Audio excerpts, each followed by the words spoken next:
উত্তরাঞ্চলের জেলাগুলোতে বেড়েছে শীতের তীব্রতা। ঘন কুয়াশায় দিনের বেলায়ও হেডলাইট জ্বালিয়ে চলাচল করছে যানবাহন। এদিকে হিমেল হাওয়ায় জনজীবন বিপর্যস্ত হয়ে পড়ায় দুর্ভোগে পড়েছেন শ্রমজীবী মানুষ। আজ দেশের সর্বনিম্ন তাপমাত্রা রেকর্ড করা হয় চুয়াডাঙ্গায় 10.2 ডিগ্রি সেলসিয়াস। সহকর্মীদের তথ্য ও ছবিতে প্রতিবেদন। চুয়াডাঙ্গায় একদিনের ব্যবধানে 4 ডিগ্রি সেলসিয়াস তাপমাত্রা কমে একটু বেশি শীত অনুভূত হচ্ছে। আর এই শীতে বিপাকে পড়েছেন জেলার নিম্ন আয়ের মানুষ। জেলার আবহাওয়া পর্যবেক্ষক কর্মকর্তা জানান, জেলায় কুয়াশার তীব্রতা আরও কিছুদিন থাকবে। ঠান্ডা কষ্ট হয়, কিন্তু খাওয়ার তাগিদে পেটের তাগিদে চোখে রাতেই হয়। এখন সকাল 9টা বেজে গেল, তাও কুয়াশা। পঞ্চগড়ের তাপমাত্রা কিছুটা ওঠানামা করলেও গত 4 দিন ধরে কুয়াশায় ঢেকে আছে গোটা জেলা। দুপুর গড়িয়ে সূর্যের দেখা মিললেও নেই উত্তাপ। হিমেল বাতাসে দুর্ভোগে পড়েছেন জেলার শ্রমজীবী মানুষ। কাজকর্ম অল্প অল্প করে আবার বেশিরভাগই আগুন তাপায়।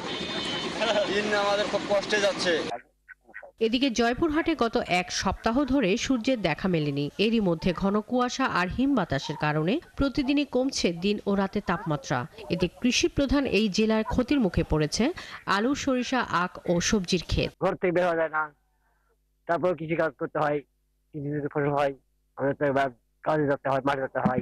পাতলা পায়খানা হয়েছে, তারপর বমন হয়েছে, তারপর বুধবার আসে এখানে আমি এই ভর্তি হচ্ছি। শীতজনিত যে সমস্ত রোগ, যে সমস্ত প্রাথমিক চিকিৎসা অত্যন্ত গুরুত্ব সহকারে আগে ভাগে নিতে। 3 দিন ধরে তাপমাত্রা কমছে রাজশাহীতেও।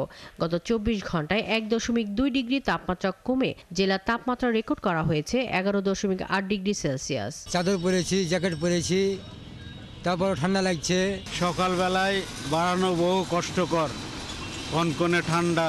শীত ও ঘন কুয়াশায় বিপর্যস্ত মৌলভীবাজারের চা শ্রমিক ও নিম্ন আয়ের মানুষেরা।